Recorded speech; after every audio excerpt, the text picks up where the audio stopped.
Hello students, मैं हरियादर central college का अध्यापक श्री केशव देव आपको मैथमेटिक्स पढ़ाने जा रहा हूँ। अब हम क्लास 10th मैथमेटिक्स का चैप्टर नंबर 2 बहुपद पॉलिनोमियल्स के बारे में पढ़ेंगे। देखिए बहुपद क्या होता है। सबसे पहले हम आपको एक्सरसाइज स्टार्ट होने से पहले यही चीज़ समझाएंगे कि बहुपद क्या होता है। देखिए बहुपद जिसमें एक या एक से अधिक पद हों, ठीक है। और बहुपद की डेफिनेशंस की बात करें तो बहुपद की डेफिनेशंस क्या कह रही है। तो सबसे पहले मैं आपको बहुपद के बारे में बता दूं कि बहुपद क्या होता है। देखिए बहुपद की डेफिनेशन के बारे में बात करें तो डेफिनेशन होती है इसके कि ऐसे बीजीय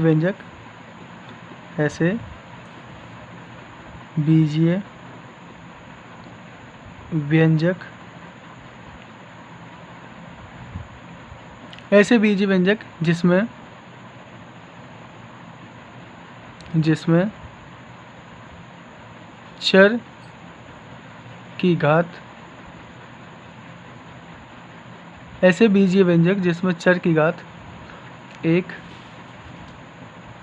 धनात्मक पूर्णांक हो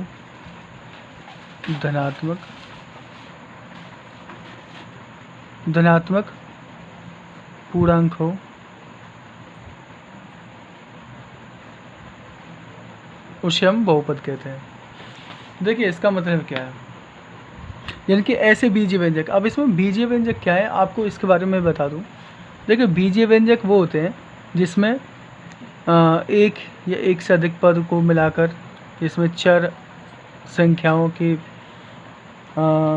बीजीय व्यंजक के बारे में बता दूं कि दो या दो से अधिक चर या अचर राशियों के योग, दो या दो से चर या अचर राशियों के योग के अंतर, गुणा, भागफल, इस तरीके से आपके बीजीय व्यंजक बनते हैं, ठीक है।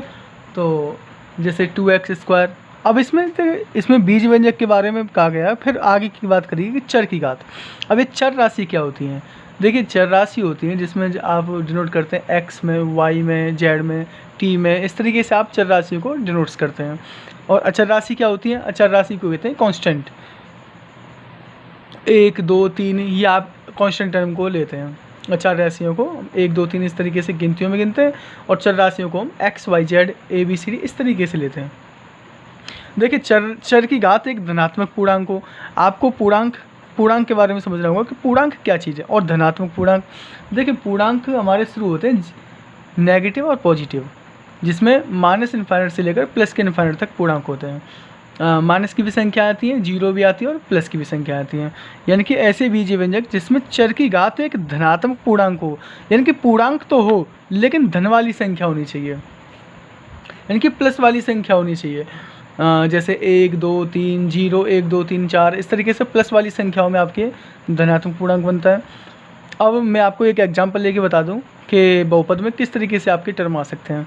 जैसे बहुपद की बात कर लूँ मैं, मैंने एक ले लिया 6x⁵ plus 4x⁴ minus 3x³ plus 2x² plus 4x plus 5। It is a बहुपद। जो एक x चर राशि में एक बहुपद लिया है मैंने, x चर राशि, इसे x जो है वो आपकी चर राशि है और जिसमें बहुपद कितनी घात का है, 5 घात का, यानी कि जिसकी अधिकतम घात कितनी है, 5 है। इसे हम बहुपद कहते हैं, जिसमें एक या एक से अधिक पद हो और जिसमें चर राशि की जो घात हो वो एक धनात्मक पूर्णांक हो। तो आप देख सकते हैं कि इसमें जो पावर है x की वो सभी धनात्मक ही पूर्णांक हैं। इसकी पावर 1 मान लो तो यहाँ पे धन की संख्या ली है, यहाँ पे भी धनात्मक है, यहाँ पे भी धनात्मक है, यानी कि जिसमें चर की घात एक धनात्मक पूर्णांक हो वही आपका बहुपद कहलाता है। समझे। अब मैं इसको डिवाइडेशन कर रहा हूँ। एक होता है रैखिक बहुपद, एक होता है द्विघात बहुपद और एक आता है त्रिघात बहुपद। इसको मैं 3 पार्ट्स में डिवाइड कर रहा हूँ। तो सबसे पहले हम पढ़ेंगे रैखिक बहुपद के बारे में। देखिए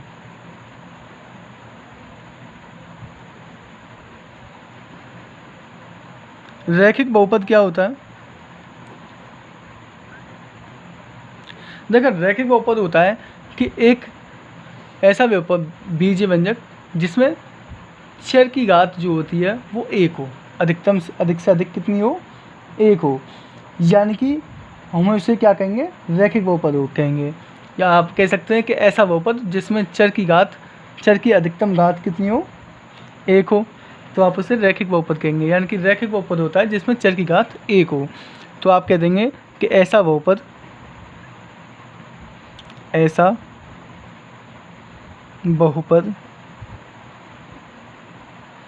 जिसमें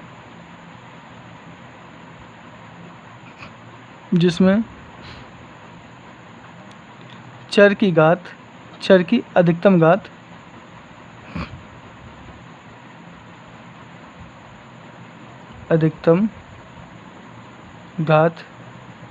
एक हो, उसे हम क्या कहते हैं, रैखिक बहुपद कहते हैं। जैसे अब 1 हो, इसका मतलब क्या है, जैसे मैंने ले लिया 3x + 5, जरा आप देखें कि x की पावर कितनी है, 1 है। यहाँ चर राशि तो x ही है ना, x चर में लिया मैंने, तो ये रैखिक बहुपद है। जैसे आप ले सकते हैं 4x, इट इज़ ए रैखिक बहुपद, तो इसकी क्योंकि घात 1 है। आप ले सकते हैं 5x - 2, तो ये भी तो रैखिक बहुपद ही है क्योंकि x की पावर 1 है। तो इस तरीके से आप रैखिक बहुपदों को डिनोट्स करेंगे। इसमें एक मैंने देखो, अब मैंने जो बहुपद बताया आपको, बहुपद ही बताया, अब बहुपद नहीं है उसके बारे में और बता दूँगा यहाँ से। देखिए मैंने आपको बताया कि बहुपद क्या होता है। हाँ, रैखिक बहुपद के बारे में बात करेंगे, पहले बहुपद के बारे में पूरी बात कर लें। बहुपद क्या होता है, ऐसी बीजव्यंजक जिसमें चर की घात एक धनात्मक पूर्णांक हो। अब तो मैंने बहुपद ले लिया, लेकिन अगर बहुपद ना हो उसे हम कैसे नोट करेंगे, तो हम कह सकते हैं कि एक धनात्मक पूर्णांक ले सककर नेगेटिव ले सकते हैं, रूट में ले सकते हैं। जैसे मैंने कह दिया कि 5√(x + 2), ये एक रैखिक बहुपद, ये एक बहुपद नहीं है। क्यों नहीं है, क्योंकि जो x है उसकी घात जो है वो पूर्णांक नहीं है, पहली बात तो, क्योंकि x की घात 1/2 है, रूट को मैं 1/2 कहेंगे। अच्छा जी, और हम क्या कह सकते हैं, जैसे 1/2x² नीचे आ जाए, x की पावर 2 आ जाए नीचे, +2, 1/x² + 2, क्योंकि x की पावर जो है वो नीचे ही तो प्लस की, जैसे ही आप ऊपर लाएंगे तो ये नेगेटिव हो जाएगी, तो आप इसे बहुपद नहीं कहेंगे। तो और आप क्या कह सकते हैं, रूट में आ जाए x, बटे में आ जाए x², जितनी भी पावर है नेगेटिव हो जाएगी, यहाँ हमारी पूर्णांक तो होगी नहीं। तो इस तरीके से एग्जाम्पल्स को आप बहुपद नहीं कहेंगे। यानी कि ये जो एग्जाम्पल दी है मैंने आपको, ये बहुपद नहीं है। यानी कि बहुपद वो होते हैं जिनकी चर की घात जो होती है वो एक धनात्मक पूर्णांक हो, यानी कि पूर्णांक तो हो लेकिन पॉजिटिव में आए। अब यहाँ पे क्या आ रहा है, ये पूर्णांक नहीं है इसकी घात x में, तो ये पूर्णांक बहुपद नहीं है। इसमें नीचे क्या है, x की घात 2 है, तो ये बहुपद नहीं है, क्योंकि ये ऊपर जाएगी तो नेगेटिव हो जाएगी। यहाँ से हमें नकारात्मक तो लेनी नहीं है, धनात्मक लेनी है। तो इस तरीके से एग्जाम्पल जो है वो बहुपद नहीं कहलाएंगे। ठीक है, मैंने आपको रैखिक बहुपद के बारे में बता दिया है कि ऐसा बहुपद जिसमें चर की अधिकतम घात 1 हो वो आपका रैखिक बहुपद कहलाता है। जैसे 3x + 5, 4x, 5x - 2, 4x + 3, इस तरीके से आप कितनी भी एग्जाम्पल ले सकते हैं इसके बारे में। अब मैं आपको दूसरा बहुपद बताऊंगा जिसे हम कहते हैं द्विघात बहुपद। द्विघात बहुपद, देखिए अब द्विघात बहुपद क्या होता है, वही सिंपल ही बात। इसमें क्या कहा है, ऐसा बहुपद जिसमें चर की अधिकतम घात 1 हो।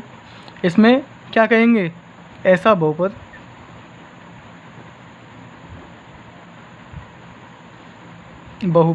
जिसमें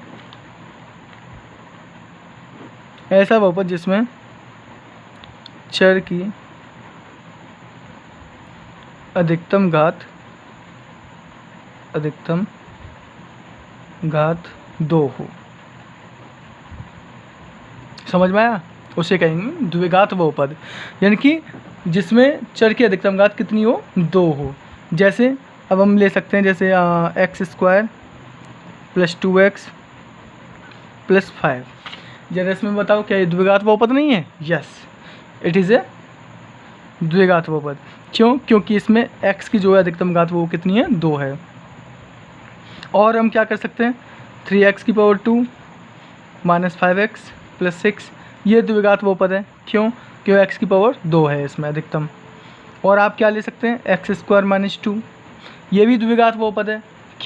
क्योंकि इसमें भी x की पावर 2 है, यानी कि आपकी x की पावर 2 जहाँ चर की घात 2 हो जाती है वही अधिकतम घात 2 हो जाती है, वहीं आपका जो है वो द्विघात बहुपद कहलाता है। अब द्विघात बहुपद के बारे में आपको बताया मैंने। अब हम बात करेंगे त्रिघात बहुपद की, कि त्रिघात बहुपद क्या होता है। तो देखो, अब हम बात करेंगे त्रिघात बहुपद की। त्रिघात बहुपद, तो त्रिघात बहुपद, त्रिघात बहुपद, तो आप अंदाज़ा लगा सकते हैं कि अब मैं त्रिघात बहुपद में क्या कहूँगा। वही चीज़ कि ऐसा बहुपद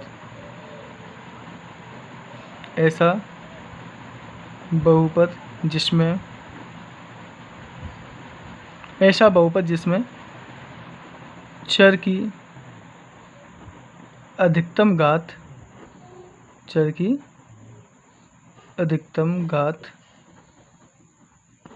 3 हो। कितनी हो? 3 हो। यानी कि इसमें हम कहेंगे कि ऐसा बहुपद जिसमें चर की घात कितनी हो? अधिकतम 3 हो। तो जैसे एग्जाम्पल के लिए मैं बात कर लूँ 3 घात वाला ले लें चर की, जैसे 3x³ + 5x² + 4x + 2। It is a त्रिघात बहुपद, क्योंकि आपको दिख रहा है इसमें 3 घात कह सकते हैं, इसमें 3 घात वाला बहुपद हो गया। और क्या ले सकते हैं? हाँ, अधिकतम घात 3 हो, 4x³ - 5x² + 4x + 2। डिनोट्स ये करता है कि आपकी जो चर की अधिकतम घात है वो कितनी है, वही आपका बहुपद कहलाता है। अगर 4 हो अधिकतम घात तो आप चतुर्थ घात बहुपद कहेंगे, 5 हो तो 5 घात वाला बहुपद कहेंगे। ठीक है, तो इस तरीके से हमने बहुपद के बारे में पढ़ा। अब हम चलेंगे आगे एक्सरसाइज की ओर। अब हम पढ़ेंगे एक्सरसाइज 2.1। देखिए, अभी मैंने आपको बहुपद के बारे में बताया है और दूसरा चैप्टर जो है वो बहुपद के बारे में ही कह रहा है, जो कुछ है इसमें। देखिए, एक्सरसाइज 2.1 एक बहुत ही सिंपल दूसरे चैप्टर की एक एक्सरसाइज है, जिसे मैं एक बार बताऊंगा, आपकी समझ में बहुत ही अच्छी तरह से आ जाएगी, जिससे आप स्वयं कह देंगे हाँ भाई सर, ये बहुत ही सिंपल एक्सरसाइज है हमारी मैथमेटिक्स की। देखिए, सबसे पहले आपको क्वेश्चन क्या कह रहा है कि किसी बहुपद px के लिए y = px का ग्राफ नीचे आकृति में दिया गया है, अतः प्रत्येक स्थिति में px के शून्य अंकों की संख्या ज्ञात करो। ये px क्या है? यानी कि बहुपद जो है वो चर x की घात में है और y = px और का ग्राफ नीचे दिया गया, यानी कि हमें px में ग्राफ दे रखा है, अतः प्रत्येक स्थिति में px के शून्य अंकों की संख्या ज्ञात करो। यानी कि अब हमें px के शून्य अंकों की संख्या ज्ञात करनी है। देखो, मैं आपको बता दूं कि हमें क्या देखना है इन ग्राफों में और क्या ये आपको बताना है। शून्यांकों की संख्या पूछ रहा है, तो अब इसमें हमें देखना है जो ग्राफ दे रखा है, इसमें जो आलेख खींचा गया है वो x जो लाइन पे वो कितनी बार इसमें प्रतिच्छेद करती है, आपकी कि जो रेखा है वो x लाइन पे कितनी बार प्रतिच्छेदित करती है क्योंकि हमें px के शून्यांकों की संख्या ज्ञात करनी है। अगर यहाँ py कहता तो हम y लाइन पे चेक करते कि जो रेखा है वो y लाइन पे कितनी बार कट कर रही है। अब यहाँ पे x के बारे में पूछा गया है, तब हम x के लाइन पे चेक करेंगे कि ये जो आलेख है वो x लाइन पे कितनी बार प्रतिच्छेदित हुआ है, और उसी के हिसाब से हम जितनी बार प्रतिच्छेदित होगा उसी के हिसाब से शून्यांकों की संख्या होगी। आओ चलें, सबसे पहले मैं फर्स्ट नंबर की बात करता हूँ। फर्स्ट नंबर आपको आलेख में दिख रहा होगा, ये मेरी y एक्सिस होती है और ये x एक्सिस होती है। राइट हैंड पे x पॉजिटिव y पॉजिटिव होता है और लेफ्ट हैंड पे हमारे y नेगेटिव और x नेगेटिव होती है, और बीच में हमारा मूल बिंदु होता है। आपने 9th क्लास में पढ़ लिया होगा ये, ठीक है। अब ये जो लाइन दिख रही है, तीसरी लाइन, वो आपकी y अक्ष पे काट रही है, और मुझे क्या चेक करना है कि x अक्ष पे कितनी बार काट रही है। क्या ये जो लाइन दिख रहे हैं आप, क्या ये x अक्ष पे आ रही है? नहीं आ रही। तो यहाँ पे हम शून्यांकों की संख्या कितनी कहेंगे? तो हम कह सकते हैं कि इसमें जो शून्यांकों की संख्या है वो 0 होगी। कितनी होगी? 0। इसमें फर्स्ट पार्ट में आपके शून्यांकों की संख्या आपकी 0 होगी। क्यों 0 रहेगी? क्योंकि इसमें ये जो रेखा है वो x अक्ष पे एक भी बार नहीं काट रही है। चलिए अब सेकंड नंबर की बात करते हैं, यही हमें चेक करना है। तो सेकंड नंबर में ये जो लाइन है वो आपकी यहाँ पे वाई एक्सिस पे टच करती है, ऐसे हम नहीं गिनेंगे, हमें तो केवल एक्स एक्सिस पे देखना है। तो यहाँ पे मिली है इसे, हमें एक्स एक्सिस पे ये जो लाइन है वो यहाँ पे मिल रही है, और वो कितनी बार मिल रही है, केवल एक्स एक्सिस को ये लाइन केवल एक बार काट रही है। इसलिए यहाँ पे हम कह सकते हैं कि इसमें शून्यांकों की संख्या आपकी कितनी होती है, एक। है ना कितनी सिंपल ही वे से आप इसे सॉल्व कर सकते हैं। ऐसे ही आपको इसमें चेक करना है थर्ड वाले पार्ट में। अब आप देख रहे हैं कि ये जो रेखा है इसे आप चेक करेंगे कि एक्स एक्सिस पे कितनी बार काट रही है। तो आपने देखा कि फर्स्ट बार यहाँ पे टच किया इसने, प्रतिच्छेदित किया एक, ये वाई पे ऐसे नहीं गिनेंगे, एक, एक्स एक्सिस पे गिनेंगे दो, तीन। कितनी बार काटती है एक्स एक्सिस को, 3 बार। तो आपके जो शून्यांकों की संख्या है वो आपकी होती है 3। कितनी होती है, 3। क्या समझ में आ रहा है, आ रहा होगा, बहुत ही सिंपल एक्सरसाइज है। अब हम बात करेंगे फोर्थ नंबर की। तो आपको फोर्थ पार्ट दिख रहा होगा। अब आपको दिख रही है ये लाइन। अब आप इस लाइन को चेक करेंगे कि ये जो लाइन है वो आपकी एक्स एक्सिस पे कितनी बार काट रही है। तो आपको दिख रहा होगा 1 और 2, तो इसमें शून्यांकों की संख्या कितनी हो गई, 2। तो हम कह सकते हैं कि इसमें जो शून्यांक होंगे, शून्यांकों की संख्या जो होगी वो रहेगी 2। कितनी रहेगी, 2। अब बात करता हूँ मैं फिफ्थ पार्ट की। फिफ्थ पार्ट में हमें गिनना है कि ये जो रेखा है वो एक्स एक्सिस पे कितनी बार काट रही है। तो 1, 2, 3 और 4। तो हम शून्यांकों की संख्या कितने कहेंगे, 4। इसमें शून्यांक रहेंगे 4। ठीक है। अब बात करते हैं हम फिफ्थ पार्ट की। फिफ्थ पार्ट पे ये जो रेखा है वो एक्स एक्सिस पे कितनी बार काट रही है, 1, 2, इसे नहीं गिनेंगे, और 3। तो शून्यांकों की संख्या कितनी रहेगी, 3 रहेगी। इस तरीके से आप इस एक्सरसाइज को सॉल्व करेंगे। देखा कितनी ही जल्दी मैंने क्वेश्चन को सॉल्व कर दिया है, और केवल एक ही क्वेश्चन इस एक्सरसाइज में दे रखा है आपको, और यही आपकी एक्सरसाइज एंड होती है। अगर अब भी कोई भी कन्फ्यूजन हो तो आप कमेंट कर सकते हैं, पूछ सकते हैं। तो देखा तो स्टूडेंट्स, हमने कितनी ही जल्दी एक्सरसाइज 2.1 की क्वेश्चंस कर लिया है। इसी के साथ आपकी एक्सरसाइज ख़त्म होती है। Thank you.